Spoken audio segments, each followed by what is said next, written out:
అందరికీ నమస్కారం. ఈరోజు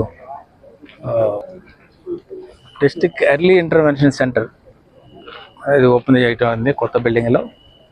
దానిలో చిన్నపిల్లలకి ఆడియో ప్రాబ్లమ్స్ ఉన్నా, వినికిడి ప్రాబ్లమ్స్ ఉన్నా, తర్వాత ఏదైనా మందబుద్ధి ప్రాబ్లమ్స్ ఉన్నా, గ్రోత్ తక్కువ ఉన్నా, తర్వాత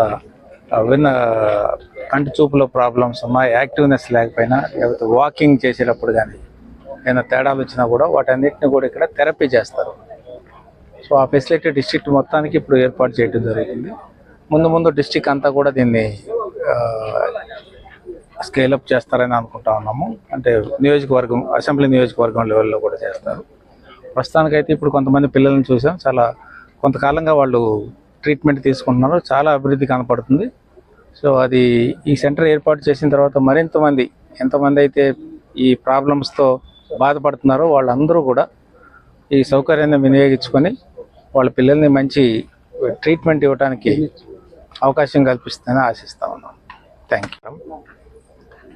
ఈరోజు డిస్ట్రిక్ట్ హాస్పిటల్ చిత్తూరులో అర్లీ ఇంటర్వెన్షన్ సెంటర్ ఓపెన్ చేయడం జరిగింది. 1,76,00,000తో ఈ సెంటర్ ఈరోజు ఓపెన్ అయింది.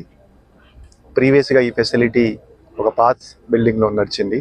ఇప్పుడు కొత్త బిల్డింగ్లో ఈ ఫెసిలిటీ నడుస్తుంది. ముఖ్యంగా 5% పిల్లలకి కొన్ని డెవలప్మెంట్ డిలేస్ ఉంటాయి. డెవలప్మెంట్ డిలేటర్స్ అంటే ఒక ఏజ్ పరంగా వెయిట్ పెరగాలి, భాష రావాలి, సోషల్ స్కిల్స్ ఇంప్రూవ్ అవ్వాలి, cognitive skill, mental skills improve అవ్వాలి. కానీ ఇది జరగలేకపోతే వాళ్ళకి స్పెషలిస్ట్ అవసరం ఉంటుంది. సో అటువంటి 5% పిల్లలకి జిల్లా స్థాయిలో ఈ ఫెసిలిటీ చాలా బెనిఫిట్ ఇస్తుంది.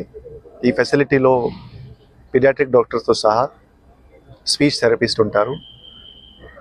అదేవిధంగా ఆడియో సంబంధించి సమస్య ఉంటే ఈఎన్టీ స్పెషలిస్ట్ ఉంటారు, ఫిజియోథెరపిస్ట్ ఉంటారు, మిగతా డాక్టర్స్, స్టాఫ్ నర్సెస్ ఉంటారు. సో నేను ప్రజకి కూడా రిక్వెస్ట్ చేస్తున్నాను, మీరు మీ పిల్లలు బాగా చూస్తూనే ఉండాలి. స్పెషలీ అంగన్వాడీ పిల్లలు 3 నుంచి 6 ఈ వయసు, ఈ డెవలప్మెంట్ డిలేస్ స్టార్ట్ అవుతాయి. మనం అర్లీగా ఇది కనుక్కుంటే, అర్లీగా ఈ ప్రాబ్లం మనం ఐడెంటిఫై చేస్తే 6 నెలల నుంచి 1 సంవత్సరం ఒక స్పెషలిస్ట్ డాక్టర్ దగ్గరికి వెళ్తే ఈ సమస్య ఖచ్చితంగా పరిష్కారం ఉంటుంది. అటువంటి ఫెసిలిటీస్ మిగతా కాన్స్టిట్యుయెన్సీస్లో కూడా కావాలి. ఎందుకంటే దూరం ప్రాంతం నుంచి కొంతమంది ఇక్కడికి రాలేకపోతున్నారు. సో జిల్లా స్థాయి నుంచి మనము ప్రైవేట్ హాస్పిటల్స్ టైఅప్ కూడా చేసేసి ఎలా ఈ ఫెసిలిటీస్ మిగతా దూరం ప్రాంతం కూడా మనం ఏర్పాటు చేయగలిగితే అక్కడ కూడా అటువంటి ప్రజకి ఈ ఫెసిలిటీస్ ఏర్పాటు చేయగలుగుతాం. సో ఆ దృష్టిలో మనం పనిచేస్తాము. సో నేను ఈ ఫెసిలిటీ ఈరోజు ప్రోగ్రామ్ ఓపెన్ చేయడానికి వచ్చిన ఎమ్మెల్యే గారికి, చూడా చైర్మన్, మేయర్ గారికి, ఎంపీ గారికి, మిగతా స్టాఫ్ అందరికీ నేను ధన్యవాదం తెలియజేస్తున్నాను. Thank you. నమస్కారం.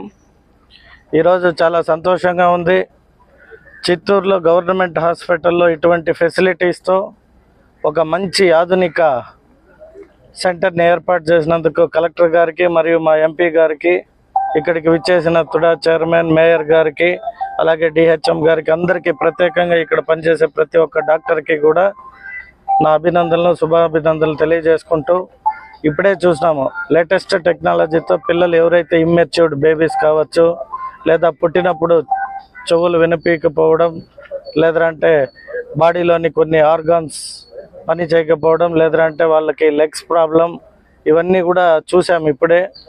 బ్రెయిన్ మెచ్యూరిటీ పెరగకపోవడం, ఇటువంటి పిల్లలందరికీ కూడా ఇది చాలా అద్భుతంగా పనిచేసే విధంగా ఇక్కడ ఏర్పాటు చేశారు.